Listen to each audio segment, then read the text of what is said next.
अपने आप को पुलिस की अथॉरिटीज़ के हवाले करने जा रही हूँ. I have taken this decision because मेरे लिए पिछले 5 दिन बहुत मुश्किल गुजरे हैं. My husband is still in their captivity. He has done no crime. Neither had my father done any crime, nor had my brother done any crime, nor have I done any crimes.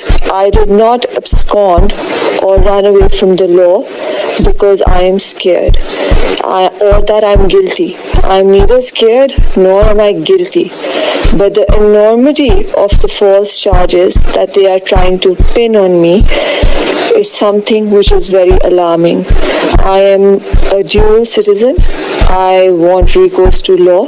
I have been trying to arrange my legal counsel and I have been trying to talk to my embassy to figure out ways of dealing with this situation. ये मेरे मुख्तलिफ दोस्तों के घर जा जा के उधर मुझे ढूंढते रहे और उनको धमकियाँ देते रहे कि अगर आप लोगों ने इसको बरामद ना किया तो हम आपके बच्चों को भी जेल में डालेंगे. मुझे किसी चीज़ का डर नहीं है और वक्त बदलने में भी टाइम नहीं लगता. जो ये केस मेरे पे बिल्ड करने की पंजाब हुकूमत कोशिश कर रही है वो ये है कि मैं 9 मई की मास्टरमाइंड थी और मैं उसकी प्राइमरी सस्पेक्ट हूँ. 9 मई वो दिन था जिस दिन इमरान खान को अरेस्ट किया गया था. मैं इमरान खान की एक सपोर्टर हूँ. एक कॉल आई हुई थी कि सारे लिबर्टी चौक पहुंचे. मैं उधर गई तो उधर बहुत ज़्यादा लोग जमा हो रहे थे. प्रोसेशन चलना शुरू हुई. अंदलीब अब्बास वहाँ थी. मैं उनके साथ चलना शुरू हो गई.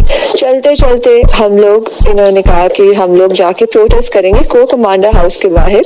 प्रोटेस्ट का ये नहीं मतलब होता कि हम जाके चीजें तोड़ेंगे, आग लगाएंगे. क्राउड अब बहुत बड़ा हो चुका था. ये बहुत पुरजोश था. मैं और अंदलीब हम लोगों को रोक रहे थे कि आप प्लीज किसी चीज को ना तोड़ें. मेरे साथ जो और खवातीन वगैरह थी उन्होंने कहा अगर आप अंदर गई तो आप you are going to be doing something illegal और आपको you are going to get into a lot of trouble because इधर CCTV भी है और आपकी तस्वीर आएगी और आपकी फुटेज आएगी. I was documenting everything और मैं ट्विटर पे वीडियोस लगा रही थी. मैंने सिर्फ ऑब्जेक्टिवली तस्वीरें लगाई हैं, वीडियोस लगाई हैं. मैंने बिल्कुल मैंने ये भी कहा लोगों को कि आप लोग इधर आए, हमारे साथ पीसफुली प्रोटेस्ट करें. मेरा कोई ऐसा ट्विटर ट्वीट नहीं है जिसमें मैंने कहा हो कि जी आप जाके आर्मी हाउस को स्टॉर्म कर दें, आप किसी चीज को आग लगाएं या आप किसी चीज को तोड़ें.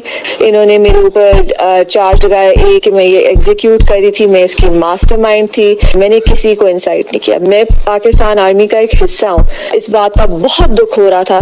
पंजाब की हुकूमत और हमारी फेडरल हुकूमत की हरकतों की वजह से अवाम को फौज पे इतना गुस्सा है. I am now going to hand myself over to the police, to the authorities actually.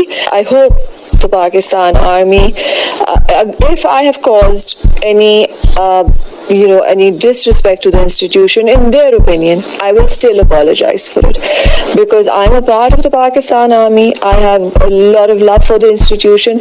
I will never wish ill for the Pakistan Army or its high command or its jawans. They're a part of me. I am more military than civilian. So अगर मैंने किसी emotion के अंदर आके कोई बात कर भी दी है, I would like to say I categorically condemn the tore that happened at Corps Commander House that day.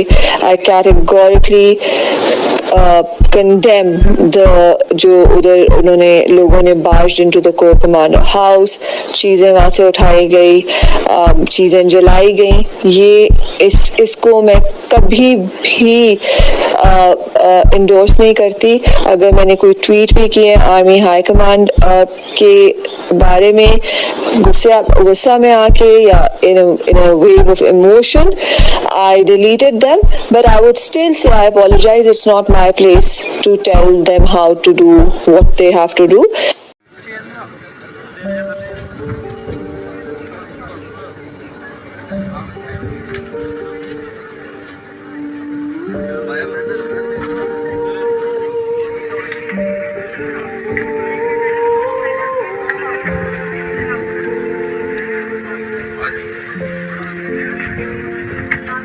मेहरबानी करिए एक साइड में हो जाए.